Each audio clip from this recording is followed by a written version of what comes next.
¿Que ha traído malas notas? Y ya claro, es un fracaso, ¿verdad? Pues no, no lo es.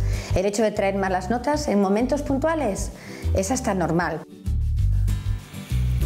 Hoy conoceremos cómo debemos reaccionar cuando nuestros hijos nos traen malas notas a casa. También hablaremos de anemia, una enfermedad que nos deja muy cansados y pálidos. Les contaremos por qué sucede. Y también conoceremos las diferencias entre las aftas y los herpes. Todo en Medicina Televisión. Comenzamos.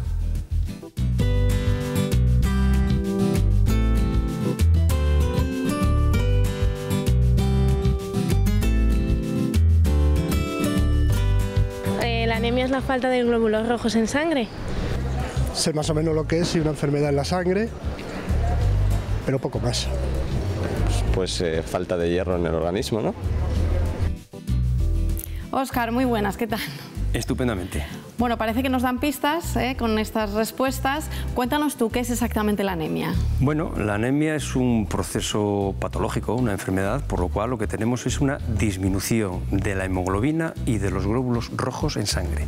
La hemoglobina es una proteína que está dentro de los glóbulos rojos que se encarga de transportar el oxígeno que estamos respirándolo a través del pulmón. La hemoglobina que está dentro del glóbulo rojo coge ese oxígeno y luego nos lo distribuye por los músculos, el cerebro, la piel, los ojos, por todos los distintos órganos que tenemos. Entonces, la anemia consiste en el déficit de hemoglobina, es decir, tenemos poca proteína porque, como norma general, no siempre tenemos además pocos glóbulos rojos. Por tanto, decimos que una persona está anémica cuando baja, por ejemplo, en los hombres, debajo de 13 gramos por decilitro de hemoglobina. En las mujeres, la cifra es un poquito más baja y son 12 gramos, y en embarazos, situaciones especiales, son 11 gramos, incluso 10,5 gramos, dependiendo de en qué trimestre nos encontremos. ¿Cuáles serían los síntomas habituales de la anemia? ¿Cómo sabemos nosotros que podemos tener anemia? Bueno, los síntomas de la anemia depende. Y te digo por qué, Carmen. Depende porque depende del tipo de anemia, tenemos unos síntomas u otros. Vamos a ceñirnos a las anemias más normales, porque hay de muchos tipos. Pero de entrada tenemos que diferenciar entre anemias agudas y anemias crónicas. Es decir, anemia aguda, he tenido una pérdida de sangre. Por ejemplo, una mujer que ya ha tenido una menstruación irregular y que ha perdido muchísima cantidad de sangre o que lleva 2 o 3 días perdiendo mucha cantidad de sangre. O una hemorragia, por el motivo que sea, por un accidente, por una intervención quirúrgica, por un sangrado, por ejemplo, por hemorroides, que a veces pueden ser complicados. Entonces, esa sería una anemia aguda. Las anemias agudas se caracterizan porque se soportan muy mal, tremendamente mal. Es decir, lo que nos pasa es que de repente, de tener 12, 13, 14 gramos de hemoglobina, bajamos a 6, 4 u 8 y de repente notamos un cansancio atroz, tremendo. No podemos con la vida, estamos pálidos, sudorosos, taquicárdicos, es decir, el corazón nos late muy deprisa y no nos podemos prácticamente mover. En cambio, podemos llegar, Carmen, a esas mismas cifras de hemoglobina muy bajitas de una forma crónica, es decir, que no es de repente en unas horas o en muy pocos días, sino que es a lo largo de un tiempo que pueden ser semanas, meses. ¿Qué ocurre? Que el organismo humano, como es tan sumamente complejo y tan sumamente bien equipado, es capaz de compensar esas deficiencias, y entonces nuestro organismo se va adaptando a ello. Y es curioso cómo muchas veces te entra en la consulta una persona que la conoces y dices, uy, qué pálida te veo, ¿cómo estás? Y de repente le miras ciertas cosas, de las que luego hablaremos de ella, y nos encontramos con una hemoglobina, por ejemplo, de 7 gramos de hemoglobina, es decir, el equivalente a haber perdido la mitad de su sangre, y está tan pichi. Ni se ha enterado, salvo que luego la interrogas y le digas, oye, ¿qué te pasa? Cuando subes escaleras, ¿cómo vas? Dice, uy, la verdad es que sí, últimamente cuando subo escaleras me noto muy cansado, pero en cambio, andando, haciendo mi actividad normal y corriente, no noto nada. Esa es una primera aproximación. Anemia aguda, anemia crónica. La anemia aguda nos da muchos síntomas y la anemia crónica nos les da, depende y de una forma cuando forzamos el organismo. Por ejemplo, las causas. Hemos mencionado el tema de un sangrado importante, pero me imagino que hay más causas. Hay muchas causas. Luego tenemos, por ejemplo, las anemias centrales y las periféricas. Centrales, vamos a ver, los glóbulos rojos se producen en los huesos. Sí, en los huesos. En esa parte más gorda de los huesos que echamos a veces al cocido, no donde está la cañada, sino en ese trocito de rodilla que está, que parecen todo trabéculas, o sea que es como una redecilla, ahí es donde se producen los glóbulos rojos. ¿Por qué? Se producen ahí porque el riñón segrega una hormona, esa que utilizan a veces los ciclistas para hacer cosas no muy muy buenas, bueno, ciclistas y muchos más atletas, para hacer cosas, el doping, ¿no? La famosa EPO. La EPO la segrega el riñón y da la orden a la médula ósea de fabricar la sangre. Entonces, eso es como se fabrica nuestra sangre. Y además utiliza el hierro para fabricar, digamos, los glóbulos rojos y la hemoglobina, que es lo que nos importa. Entonces, puedo tener varios problemas. Puedo tener un riñón que está enfermo y no me produce esa hormona, por tanto, no da la orden y no se fabrica los glóbulos rojos. Puedo tener la médula ósea enferma por distintos tipos, algunos leves y algunos muy graves, y por tanto, aunque reciba la orden de fabricar sangre, no me la fabrican. Puedo tener una pérdida excesiva de sangre, por ejemplo, porque tengo una hemorragia aguda, es decir, mucha cantidad en poco tiempo, o tengo una hemorragia crónica, es decir, puedo tener, por ejemplo, una pequeña ulcerita de duodeno de estómago, que a veces no me da muchos síntomas, pero que permanentemente estoy perdiendo por ahí sangre. Puedo tenerlo, por ejemplo, en el caso de ser mujer, si tengo una menstruación que es muy abundante, y estoy perdiendo mucha más sangre de la cuenta y mi médula ósea no es capaz de regenerar toda esa sangre que he perdido. Puedo tener, por ejemplo, un proceso infeccioso que de repente mis glóbulos rojos estallen dentro del torrente sanguíneo y dependiendo de si estallan de forma aguda o de forma crónica, pues de repente me puedo encontrar también con una anemia, como pueden ser algunas enfermedades reumáticas, algunas enfermedades autoinmunes y cosas de estas. Es decir, que las causas de la anemia son múltiples y muy variadas. O puedo tener un problema de alimentación del cual luego hablaremos, que también no me estoy alimentando adecuadamente y por tanto, aunque tenga todo mi organismo perfectamente equipado para ello, resulta que no produzco porque no estoy dando los elementos fundamentales, como pueden ser el hierro, el ácido fólico, la vitamina B12, etcétera, una serie de sustancias imprescindibles para la vida. Y puesto que las causas pueden ser variadas, ¿el diagnóstico se puede complicar o no? El diagnóstico es tremendamente complicado porque son multitud de factores los que intervienen en esto. Entonces, lo primero es la sensación que te da el paciente en cuanto lo ves. Y luego, por supuesto, que son los datos que te da, es decir, qué es lo que ha pasado últimamente para que estés así y, lógicamente, la exploración. Luego eso lo acompañamos de una analítica. Es decir, hay personas, por ejemplo, que puede venir una mujer diciendo es que tengo unas reglas terribles porque no hago nada más que cambiar y cambiar compresas o cambiar y cambiar tampones. Entonces, bueno, le pedimos, hacemos una pequeña exploración, primero un interrogatorio, a ver si hay alguna otra causa que sospechemos, le hacemos una pequeña exploración que a veces no es necesario porque nos lo está contando ella y pedimos unos análisis donde nos dice, por ejemplo, de que efectivamente tengo una anemia, es decir, tengo menos de 12 gramos de hemoglobina y que además tengo el hierro por los suelos, con lo cual blanco en botella y en la nevera está claro que es leche. Es decir, que si tenemos un problema de este tipo, está claro que la pérdida de sangre por esas menstruaciones es la que me está originando la anemia. ¿Qué dos tratamientos puedo dar en un caso como este? Exacto. Pues realmente tendría dos tipos de tratamientos. El primero, hay que regenerar esa sangre, es decir, tengo que aumentar la cantidad de sangre. Como tengo una pérdida excesiva y otras cosas que también me han cambiado en el organismo, lo primero que tengo que hacer es reponer. Si no es muy importante el sangrado, simplemente a veces dando ciertas sustancias y dando algunas otras para modular esa regla, esas pérdidas de sangre, con eso tenemos el problema solucionado. Otras veces es un problema de mala alimentación, otras veces puedo tener el que yo estoy metiéndome ciertas sustancias al cuerpo y mi organismo no es capaz de adecuar el metabolismo, absorberlas y empezar a fabricar la sangre. Puedo tener una causa de las que hemos dicho central, es decir, que mi médula ósea no reciba la orden de fabricar glóbulos rojos, como por ejemplo nos pueden pasar en ciertos enfermos renales o muy a menudo en los diabéticos. Según va avanzando la diabetes, por ejemplo, afecta al riñón y entonces el riñón no da la orden de fabricar sangre. Y por ejemplo en diabéticos, en determinados estadios de la diabetes es muy frecuente que veamos unas anemias leves, moderadas y a veces grave, simplemente pues porque el riñón no está dando la orden. Muy bien, Óscar, pues ahora es el turno de preguntas y de dudas en la calle. Vamos con ellas.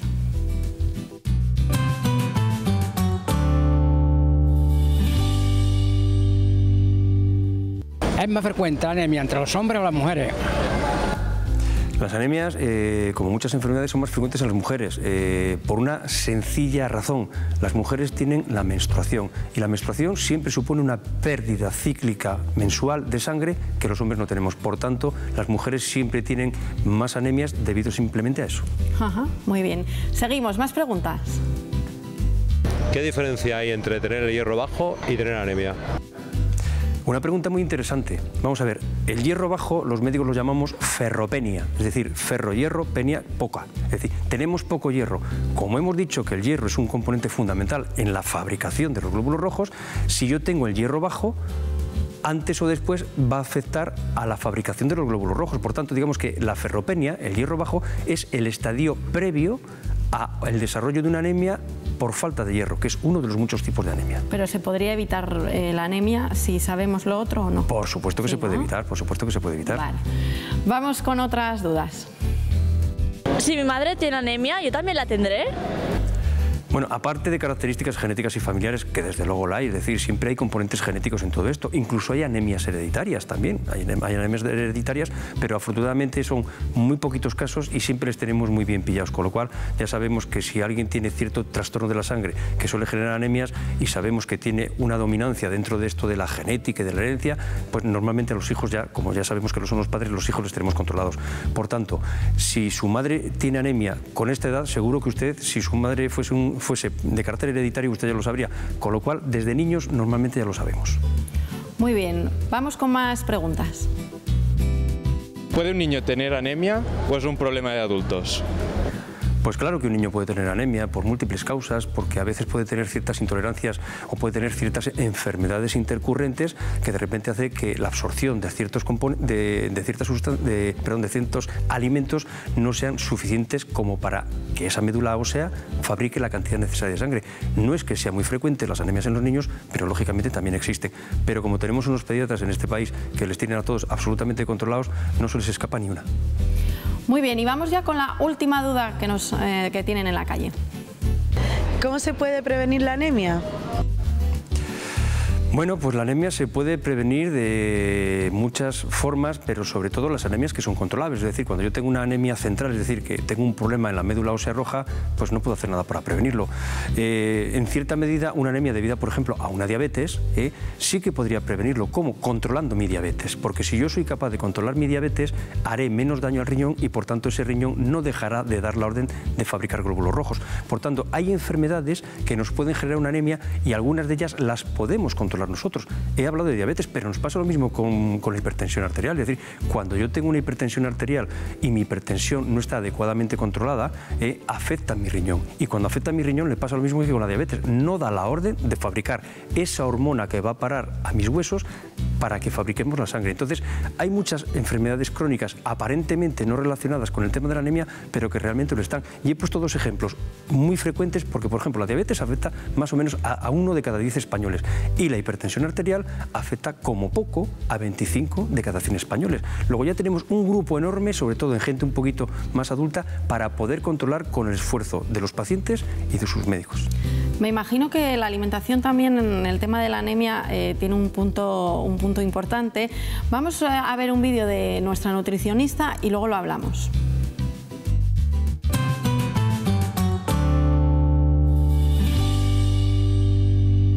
El principal problema que tenemos con este mineral, con el hierro, es que a pesar de estar presente en bastantes alimentos, es un mineral que absorbemos muy mal. Se estima que solo entre el 5 y el 15% del hierro que ingerimos con la alimentación realmente lo aprovecha nuestro organismo. En los alimentos disponemos de dos tipos de hierro. Por un lado existe lo que se denomina el hierro hemo, que está exclusivamente en los alimentos de origen animal, y luego tenemos el hierro no hemo, que también se llama hierro inorgánico, que está en los alimentos de origen vegetal. Pues bien, nuestro organismo absorbe muchísimo mejor, aprovecha mucho más el hierro hemo, el que procede de los alimentos de origen animal. Por tanto, ¿qué alimentos debemos consumir para conseguir este tipo de hierro? Fundamentalmente el grupo de las carnes, ¿vale? Todas las carnes y sus derivados. La morcilla, por ejemplo, tiene mucho hierro. Productos hechos con cárnicos, por ejemplo con hígado. El paté es una buena fuente de hierro. La carne de cordero contiene hierro. También otros alimentos animales, como por ejemplo el huevo, nos puede aportar cantidades importantes de hierro. Los moluscos también. Luego tenemos el hierro no hemo. Ese está en los alimentos vegetales, mucho más abundantes en la naturaleza, ese tipo de hierro. El problema es que lo absorbemos mal. Es verdad que existen trucos para mejorar la absorción de ese hierro inorgánico. Por ejemplo, mezclarlo con vitamina C. Si nosotros cogemos un alimento con hierro inorgánico, como pueden ser las lentejas o las espinacas, y en el mismo plato le añadimos un alimento rico en vitamina C, pues por ejemplo cuando cocemos las lentejas le añadimos un pimiento, o cuando nos hacemos una ensalada de espinacas le añadimos tomate. bueno, pues estaremos favoreciendo que se absorba ese hierro inorgánico. Por otro lado, luego tenemos otros alimentos que les ocurre lo contrario, que son inhibidores de la absorción de hierro.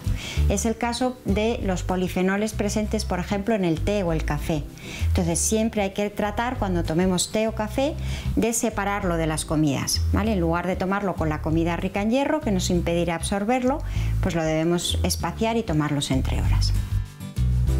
Óscar, para mí esto del té y el café es una novedad. No tenía, la verdad, ni idea de que esto había que distanciarlo quizás de las comidas porque era inhibidor, dice. Sí, hay muchas cosas que son inhibidores, pero bueno, realmente lo que tenemos que hacer es una comida sana, adecuada y sobre todo meternos en una dieta mediterránea. Como bien ha dicho la nutricionista, efectivamente, los alimentos que más hierro contienen son los alimentos de origen animal y sobre todo aquellos alimentos de carnes muy rojas, lo que dice ella del hierro hemo, ¿no? Y sobre todo el hígado. El problema que tenemos en muchas ocasiones, Carmen, es que tenemos alimentos que tienen un alto contenido en hierro que a la vez, por desgracia, tienen un muy alto contenido en colesterol, con lo cual, vista la sociedad en la que tenemos, donde nos podemos encontrar una persona de 50 años, diabética hipertensa, que además tiene colesterol por las nubes y que además está gordita y que además tiene una anemia, si encima le decimos cómame usted el hígado, que está muy rico, depende cómo, o cómame usted ciertas carnes muy rojas, etcétera, etcétera, pues hombre, es pan para hoy y hambre para mañana. Sí que efectivamente podemos mejorar en cierta parte su anemia,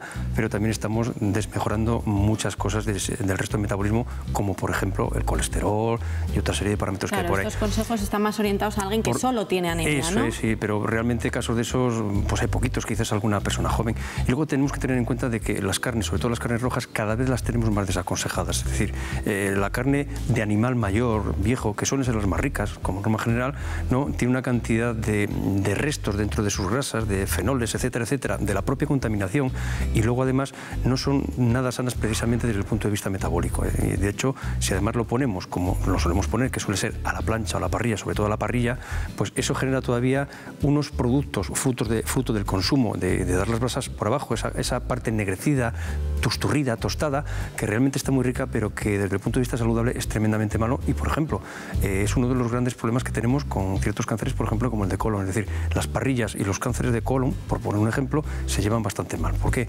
Porque esa transformación que hace la química del fuego sobre las carnes, cuando le da directamente y lo deja tostado, nos puede dar muchos problemas de salud si lo comemos de una forma muy frecuente. Entonces, aquí estamos en las contradicciones que tenemos. Entonces, lentejas. Comida de viejas, y si las quieres bien y si no las dejas. Pero las lentejas son muy sanas. Pero bueno, como estamos hablando de una enfermedad realmente, yo creo que haciendo una dieta mediterránea nunca tendremos una carencia si lo hacemos adecuadamente. Otra cosa es que si tenemos una pérdida añadida, como puede ser una hemorragia o como puede ser una menstruación irregular y muy grande, pues entonces tendremos que recurrir a aporte extra de hierro en forma de medicamento, ¿no? Tenemos el siguiente problema. Como norma general, cuanto mejor es el hierro como medicamento, más efectos secundarios da. Y, por ejemplo, la anemia ferropénica por déficit de hierro, que es la más frecuente y que nosotros la tratamos con hierro, hay veces que en los hombres que tienen menos estreñimiento o que se quejan menos del estreñimiento, lo cual no está muy claro, digamos que no solemos tener problema porque además las anemias son poco frecuentes. Pero en cambio las mujeres, que son muy tendentes al estreñimiento o al menos a expresarlo, pues sí que es cierto que el mejor hierro siempre es el que más estreñe, y hay veces que nos tenemos que andar con hierros de peor calidad, por llamarlo de alguna forma, para evitar ese estreñimiento, y eso a veces es un auténtico problema en la consulta.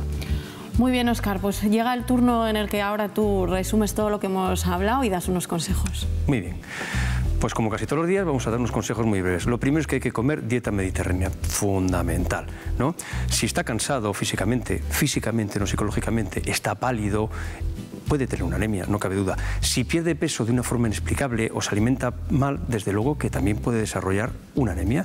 Vigila sus menstruaciones, son la principal causa de anemias, sobre todo en las mujeres en edad fértil. Si son muy abundantes, pueden causarle una anemia, y a veces hay que acudir al ginecólogo para que nos diga cuál es la causa e intentar remediarlo, en vez de poner remedio a la anemia. Es decir, podemos poner remedio a la causa de la anemia. Controle el color de sus heces. Si ve sangre o si ve que sus heces son negras, no oscuras, absolutamente negras, tiene que consultar a su médico, porque puede haber debajo un problema muy importante y muy grave. Y desde luego, una alimentación con una dieta mediterránea, desde luego, como hemos dicho al principio, es lo mejor para prevenir la anemia cuando no hay ninguna otra enfermedad añadida. Muy bien, Óscar, pues ahora nos vamos a la farmacia para que nos cuenten la diferencia, porque se confunde, entre los herpes y las aftas. Lo vemos.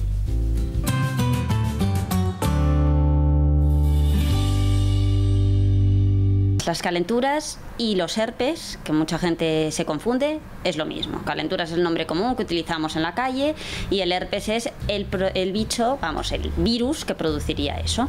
Entonces, hay dos opciones. Por una parte tenemos la crema que puede ser de aciclovir, penciclovir, un antiviral, que serviría para antes de que salga. Cuando notamos esa quemazón, entonces habría que ponerse la crema, porque una vez que ha salido no funciona totalmente como desearíamos. Entonces tenemos también los productos que tienen sulfato de zinc o sulfato de cobre. Esos productos secan el herpes y remite más rápidamente. Los hay en parche, lo hay en líquido, lo hay preparado en la farmacia, hay distintas opciones. Los aftas, por otro lado, serían heridas bucales que tenemos. Pueden ser debidas a aparatos de ortodoncia, a bajada de defensas en casos de fiebre, o puede ser debidas a las estacionales, por el estrés, por alimentación. Hay veces que aunque no tengamos alergia a algo, hay un determinado tipo de comida que nos produce las aftas. Estas se tratan o bien con antisépticos, que los hay en colutorios, o un betadine que hay de tipo bucal, o con ácido hialurónico, que el ácido hialurónico lo que hace es ir regenerando la zona y reabsorbiéndola. Siempre nosotros recomendamos los que hacen una película, porque así no se va haciendo más grande la llaga o la herida y no se va aumentando. Yo siempre diciendo eso de me salió un herpes, y es en realidad el herpes es el bicho, ha dicho ella, ¿no? Tengo una afta, sería lo correcto. No, son cosas totalmente distintas. Por una parte está el virus del herpes, el herpes simple, que es un pariente muy cercano de la varicela, que luego hay dos subtipos, el tipo 1, que es el que suele afectar la parte de arriba y la piel, y luego el tipo 2, que es de contagio genital. Las infecciones herpéticas genitales son tremendas porque además son muy contagiosas. Y luego tenemos el famoso herpes zóster, del que algún día hablaremos, que también se le conoce por ahí con el nombre de culebrilla, que digamos son todos los mismos parientes, es decir, es un virus que distintos subtipos del virus originan distintas enfermedades. En concreto, el tipo 1 suele ser el típico herpes labial, que habitualmente sale en el borde del labio y que tiene muchos desencadenantes. Hay mujeres que, por ejemplo, tienen lo que llamamos el herpes catamenial, es decir, que cada vez que tienen la regla, ¡pumba!, calentura que le sale el herpes. Hay un herpes que es solar, es decir, hay personas que cuando se exponen al sol les sale el herpes. Hay herpes por nervios, hay herpes por 50.000 motivos. Y luego tenemos el tema de lo de las aftas. Como norma general, el herpes suele ser de la parte de fuera y las aftas siempre son de la parte de dentro. El afta es una úlcera que en la mayor parte de los casos tiene una etiología. Etiología quiere decir origen desconocido, es decir, no sabemos el origen. Hay veces que lo relacionamos efectivamente con prótesis, hay veces que lo relacionamos con ciertos virus, pero lo cierto es que hoy en día todavía está muy controvertido porque hay veces que está relacionado con enfermedades autoinmunes de tipo reumático, es decir, hay enfermedades reumáticas donde tenemos, aparte de la afectación de articulaciones o de afectación renal, que no solo afectan a las articulaciones del reuma, también afecta, por ejemplo, el riñón, tenemos manifestaciones en las mucosas y podemos tener aftas en la boca cuyo origen es una enfermedad reumática de base que es la que nos lo está generando. Y luego hay aftas que salen y no tenemos ni la más remota idea por lo que salen. Y nos hemos dado cuenta de que en alguna ocasión a las aftas a veces les tratamos, por ejemplo, con corticoides, esos medicamentos que utilizamos y que a veces nos da la palabra un poquito de miedo, los corticoides, les tratamos con corticoides tópicos, pero fíjate, Carmen, qué curioso, tenemos algunas aftas que cuando ya estamos desesperados y no sabemos qué hacer con ellas porque no encontramos un origen para echarle la culpa, les tratamos con medicamentos para el ácido úrico. La famosa colchicina, que a alguno de ustedes seguro que le suena porque padecerán de ácido úrico. Hay veces que utilizamos colchicina, a veces con unos resultados espectaculares. Se supone que es porque intervienen en ese proceso de inmunidad donde los monocitos, macrófagos, unas células blancas que hay por ahí, que dependen, que son las que, digamos, nos evitan multitud de infecciones y problemas, parece ser que modulan la respuesta de este tipo de células, que son en ocasiones los causantes de esas aftas, que por cierto, muchas veces son tremendamente dolorosas, sobre todo cuando metemos sal y vinagre. Sí, eso es verdad. Muy bien, Óscar. ¿Cómo reaccionaría usted o cómo reacciona usted cuando su hijo le trae malas notas a casa? Hombre, pues a priori no es una cosa que nos haga ilusión, que nos guste, pero vamos a escuchar unos consejos de nuestra psicóloga que seguro que nos vienen bien.